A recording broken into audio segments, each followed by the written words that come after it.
பல சின்ன பசங்க கிட்ட போயிட்டு நீங்கள் வந்து உங்களோட ஃபேவரட் கார்ட்டூன் என்ன அப்படின்னு கேட்டிங்கன்னா ஸ்பைடர்மேன் அப்படின்னு தான் சொல்லுவாங்க. அந்த ஸ்பைடர்மேனோட உருவாக்கத்துக்கு பின்னாடி இருக்கக்கூடிய ஒருத்தர் தான் ஸ்டான்லி. அவர் வந்து ஒரு பெரிய லெஜண்ட் அப்படின்னு நான் சொல்லி உங்களுக்கு தெரிய தேவையில்லை. ஸோ நீங்கள் உங்களுக்கு ஆல்ரெடி தெரிஞ்சிருக்கும். ஸோ எவ்வளோ பெரிய லெஜண்ட் அப்படின்னு சொல்லிட்டு பல இன்ட்ரெஸ்டிங்கான காமிக்ஸ் எழுதியிருக்காரு. அவரை பற்றி தான் இந்த வீடியோவில் பார்க்க போகிறோம். அவரோட சக்ஸஸ் ஸ்டோரியும் இந்த வீடியோவில் பார்க்க போகிறோம். வாங்க இன்னைக்கான வீடியோக்குள்ளே போயிடலாம்.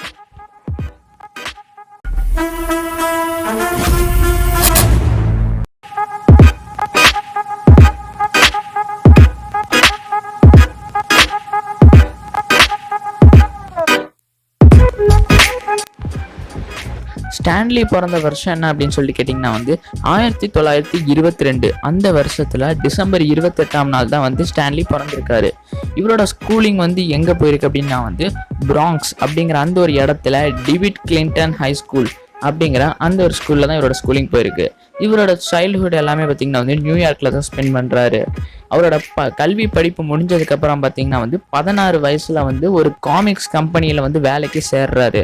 இவர் சேர்றப்ப பார்த்தீங்கன்னா வந்து ஒரு சின்ன ஒரு காமிக் ரைட்டராக தான் சேர்றாரு. லைக் பெரிய போஸ்டெல்லாம் இல்லாமல் ஒரு சின்ன காமிக் ரைட்டராக சேர்றாரு. இவர் சேர்ந்த கம்பெனியோட பேர் டைம்லி காமிக்ஸ்.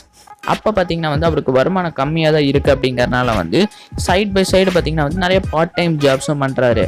அவர் என்னென்ன பார்ட் டைம் ஜாப்ஸ் எல்லாம் பண்ணியிருக்காரு அப்படின்னு கேட்டிங்கன்னா வந்து சாண்ட்விச் டெலிவரி பண்ணுறது, ஒரு டியூபர்குலோசிஸ் சென்டருக்கு போய் சாண்ட்விச் டெலிவரி பண்ணுவார். அதுக்கப்புறம் வந்து ட்ரௌசர் மேனுஃபேக்சரிங் யூனிட்டில் வந்து ஆஃபீஸ் பாயாக வேலை செஞ்சுருக்காரு. அதுக்கப்புறம் பார்த்தீங்கன்னா நியூஸ் பேப்பரை வந்து விற்றுருக்காரு. இப்படி சைட் பை சைடு நிறையா ஒர்க் பார்ட் டைம் ஜாபாக செஞ்சுட்ருக்காரு. இவர் அந்த டைம்லி காமிக்ஸில் ஒர்க் பண்ணுறப்ப கூட வந்து ஜாக் கர்பி, ஜோ சைமன் இப்படி பல பெரிய காமிக் ரைட்டர்ஸ் கூடயும் ஒர்க் பண்ணியிருக்காரு. அதுக்கப்புறம் பார்த்தீங்கன்னா வந்து 1941 அந்த ஒரு வருஷம் வந்து இவருக்கு ரொம்பவே முக்கியமான வருஷம் அப்படின்னு சொல்ல முடியும். ஏன்னா இவருக்கு ஒரு ப்ரமோஷன் கிடைச்சி வந்து ஒரு இன்டரிம் எடிட்டர் அப்படிங்கிற இந்த ஒரு போஸ்ட்டுக்கு வந்து அவர் முன் வராரு. அதுக்கப்புறம் என்ன ஆகுது அப்படின்னு கேட்டிங்கன்னா வந்து இந்த டைம்லி காமிக்ஸ் வந்து இவரை வந்து நம்ப ஆரம்பிச்சாங்க. இவரை நம்பி பல கேட்டகரிஸில் வந்து நீங்கள் காமிக் எழுதி கொடுங்க அப்படின்னு கேட்குறாங்க. இவரும் தொடர்ந்து பல வகையான கேட்டகரிஸில் வந்து காமிக்ஸ் எழுதிக்கிட்டு இருக்காரு. இப்படி ஒரு பல கேட்டகரிஸில் எழுதிட்டு இருக்க அந்த சமயத்தில் பார்த்தீங்கன்னா வந்து 1950 என்ன ஆகுதுன்னா வந்து டிசி காமிக்ஸ் பார்த்தீங்கன்னா வந்து ரொம்ப ஃபேமஸ் ஆகுது. டிசி காமிக்ஸ் வந்து சூப்பர் ஹீரோ கேட்டகரியை வந்து பிடிச்சிட்டாங்க. அந்த கேட்டகரியில் வந்து ஃப்ளாஷ் அப்படின்னு ஒரு சீரியஸ் ஸ்டார்ட் பண்ணி பயங்கர ஹிட் ஆயிடுச்சு. அதுக்கப்புறம் பார்த்தீங்கன்னா group of heroes justice league America அப்படின்னு சொல்லிட்டு ஒரு சீரியஸ் ஆரம்பிக்கிறாங்க. அந்த சீரீஸும் வந்து பீக்குக்கு போயிடுச்சு அப்படின்னு சொல்ல முடியும். அதுக்கப்புறம் பார்த்தீங்கன்னா வந்து இந்த டைம்லி காமிக்ஸ் அப்படிங்கிறவங்க வந்து ஸ்டான்லியை கூப்பிட்டு நீங்களும் இந்த மாதிரி சூப்பர் ஹீரோ காமிக் எழுதி கொடுங்க அப்படின்னு சொல்லி ஸ்டான்லியை கேட்குறாங்க. அதுக்கப்புறம் ஸ்டான்லி என்ன பண்ணுறாரு அப்படின்னு கேட்டிங்கன்னா வந்து அவரும் ஒரு குரூப் ஆஃப் ஹீரோஸை ஸ்டார்ட் பண்ணுறாரு. ஃபேண்டாஸ்டிக் 4 அப்படின்னு சொல்லிட்டு அவர் ஒரு சீரியஸை ஸ்டார்ட் பண்ணுறாரு. அந்த சீரியஸ் வந்து ரொம்பவே சக்ஸஸ்ஃபுல் ஆகுது அப்படின்னு தான் சொல்ல முடியும். ஃபேண்டாஸ்டிக் 4 பார்த்தீங்கன்னா வந்து ஒரு ஃபேமிலி சீரியஸ் மாதிரி என்டர்டெய்னிங்காக கொண்டு போயிருந்தாரு. அது மட்டும் இல்லாமல் பல கேரக்டரைசேஷன் டெப்த்தும் கொடுத்துருந்ததுனால வந்து பல சின்ன பசங்கள்லேருந்து பெரியவங்க வரைக்கும் நிறைய பேர் வாங்கி படிக்க ஆரம்பித்தாங்க. இதனால் அந்த டைம்லி காமிக்ஸோட லெவல் பார்த்தீங்கன்னா வந்து அதிகரிச்சுக்கிட்டே போகுது. ஸ்டான்லி 1961 நவம்பர் மாதம் தான் வந்து ஃபேண்டாஸ்டிக் 4 அப்படிங்கிற இந்த ஒரு இஷ்யூவை ரிலீஸ் பண்ணியிருக்காரு. அதுக்கப்புறம் அந்த டைம்லி காமிக்ஸ் அப்படிங்கிற அந்த ஒரு காமிக் நிறுவனம் வந்து மார்வெல் காமிக்ஸ் அப்படின்னு சொல்லிட்டு பேர் மாற்றம் நடக்குது. அதுக்கப்புறம் நம்ம மார்வெல் காமிக்ஸ் வந்து தொடர்ந்து நல்ல நல்ல காமிக்ஸை வந்து ரிலீஸ் பண்ணி ஒரு மிகப்பெரிய இடத்த வந்து ரீச் பண்ணுறாங்க. 1972 வந்து நம்ம ஸ்டான்லி வந்து மார்வெல் காமிக்ஸோட பப்ளிஷராக ஆகுறாரு. அதுக்கப்புறம் பார்த்தீங்கன்னா வந்து பல நல்ல விஷயங்கள் மார்வெல் காமிக்ஸ்க்கு நடக்குது அப்படின்னு தான் சொல்ல முடியும். 1980 அந்த வருஷத்துலேருந்து வந்து தொடர்ந்து நிறைய டிவி சீரியஸ் பார்த்தீங்கன்னா வந்து நம்ம மார்வெல் காமிக்ஸ் கிட்ட வந்து கேட்குறாங்க. ஸ்பைடர்மேன், ஹல்க் இந்த மாதிரி நிறைய கேரக்டர்ஸ் வச்சு டிவி சீரியஸும் போடுறாங்க. அதுக்கப்புறம் வந்து தொடர்ந்து இப்படி போய்கிட்டு இருக்கிற இந்த ஒரு சமயத்தில் வந்து சில கஷ்டங்களும் வருது. 1998 ஸ்டான்லி வந்து ஒரு ப்ரொடக்ஷன் கம்பெனியை உருவாக்குறாரு. அந்த ப்ரொடக்ஷன் கம்பெனி பார்த்திங்கன்னா வந்து கொஞ்சம் மோசமாக தான் போகுது அப்படின்னு தான் சொல்ல முடியும்.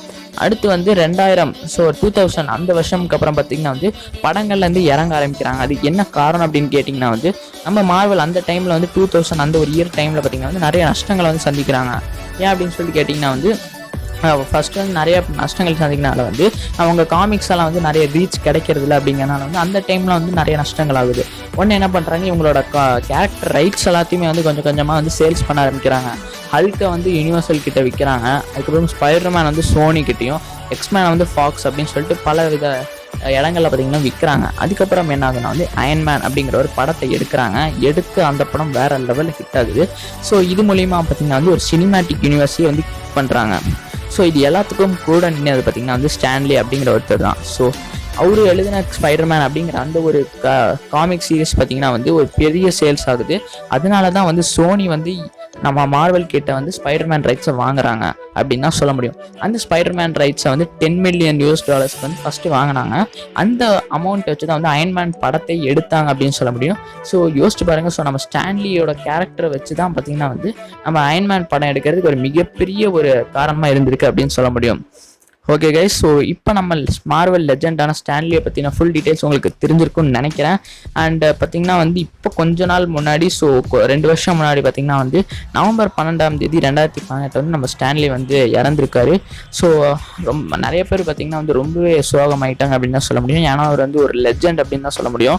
ஸோ அவர் மேபி இறந்துருக்கலாம், பட் அவரோட எழுத்துக்கள் வந்து என்றைக்குமே நம்ம உலகத்தில் விட்டு போகாது அப்படிங்கிறது தான் உண்மை.